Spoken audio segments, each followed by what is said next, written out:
What's up, guys? Welcome back to the channel. My name is TJ. I'm here at Sharkey's Detailing and Tint, and this is going to be week 2 of our new What's in the Shop series. And this is where we're just going to go over a few of the projects we got going on this week. And for starters, we got this beautiful red Aston Martin Vantage. Let me show you what we got going on with it. So this is our first car this week. We are going to be doing a one-step paint correction and a ceramic coating. The main reason, client obviously wants protection, but we're also going to be removing some of this haziness that you can see. And there's a few water spots here and there, some scratches and swirls. I think you can see it really good on the trunk back here. It looked like it had quite a few scratches. If I could find the light in the camera, there you go. So you can see there's scratches, water spots, a little bit of haziness. So we're going to be doing a polish of the whole paint to get rid of that. Ceramic coating all of the paint, glass, wheels, same thing we always do for all of our packages. And get this thing looking real nice. Now this car is a 2020, so it's about 6 years old, and it does have some wear and tear. But we're going to do all this polishing, ceramic coating, make it look as close to brand new as we can. So this is our first project of the week. Let me show you the second that we have going on.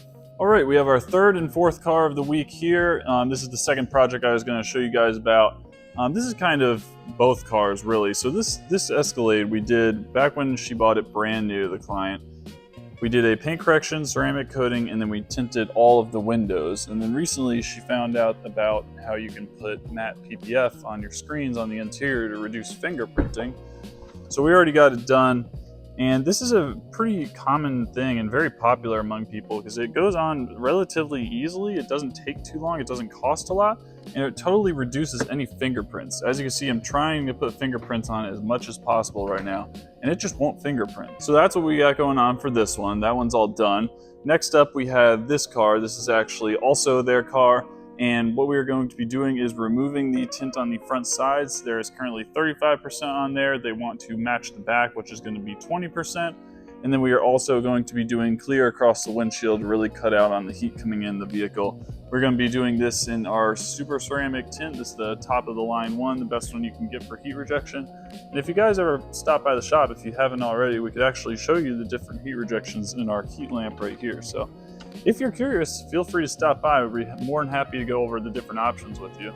Now, over the next couple days, we have a bunch of various cars coming in for all sorts of different services. Some have tint only, some are ceramic coating. There's a couple coming in for PPF. But the main one I want to touch on is going to be the last car this week, and that is this. 15 cars later, it is Friday, and here is our last project of the week. This is a brand new 2026 BMW Z4. And we are going to be doing a full front PPF. We are going to be doing ceramic coating on the entire car and the PPF that we're installing. And then we are also going to be doing window tint. We're going to be doing the sides, the rear, and the windshield. So the specific panels that we're going to be doing, we are going to be doing this full front bumper, the headlights, the hood, and the side mirrors. So the main reason we are going to be doing this, aside from just wanting to protect from rock chips, is the fact that this car is matte. And the problem with matte, if you don't know, it's number one, very hard to take care of. Number two, if you do get any sort of scratches or nicks or anything on it that you just want to polish out, you can't because it's matte paint. If you start polishing matte paint, it turns gloss. So pretty much once you get one of these cars, if you do not put any paint protection film on it, the car just, anytime something happens to it, it's permanent and there's no fixing it. Now, problem number two is that say you do get a scratch or a mark and you do want to fix it. Now, touch-up paint doesn't really work with a matte car. On a gloss car, touch-up paint can kind of blend in, and you can usually sand it down, do some polishing, and make it look pretty good. Matte paint, again, no sanding, no polishing, so any touch-up paint you put on, it's just not going to look very good, and it's going to be very, very obvious. It's going to stick out like a sore thumb. So really at that point, your only option is going to be doing a repaint. And that is problem number 3. Repainting matte cars is pretty expensive. I mean, regular painting is already expensive, don't get me wrong. But repainting matte is worse because number one, I think it costs a little bit more. I'm not too sure. We are not a paint shop, so I'm not 100% sure. And material costs, I'm saying. I'm pretty sure just the paint itself costs more. Now, the other problem is harder to do, which obviously you go to a good shop, which shouldn't be too like a worry, but they're going to probably charge you more. And number 3, from what I've heard, I don't know specifics on this, but I've heard if you get like a small, like a scratch or something on one of the, like say this fender or this fender has a scratch, From what I've heard, it sounds like a lot of the times you'll have to paint either super far into this door, or you just have to repaint the whole side of the car, because matching matte paint to factory matte paint is almost impossible from what I've heard.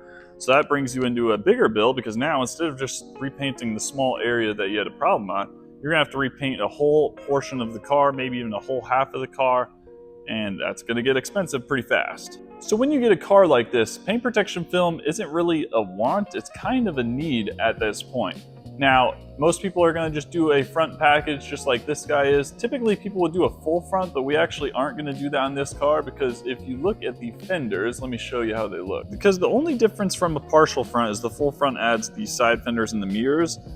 But look at these fenders. They're super small. They're not even at danger of getting hit by rocks from the front of the car. So we opted to just give them a quote for partial front, which is, again, full front bumper, headlights, and hood, and then we added on the mirrors because those will get hit as well.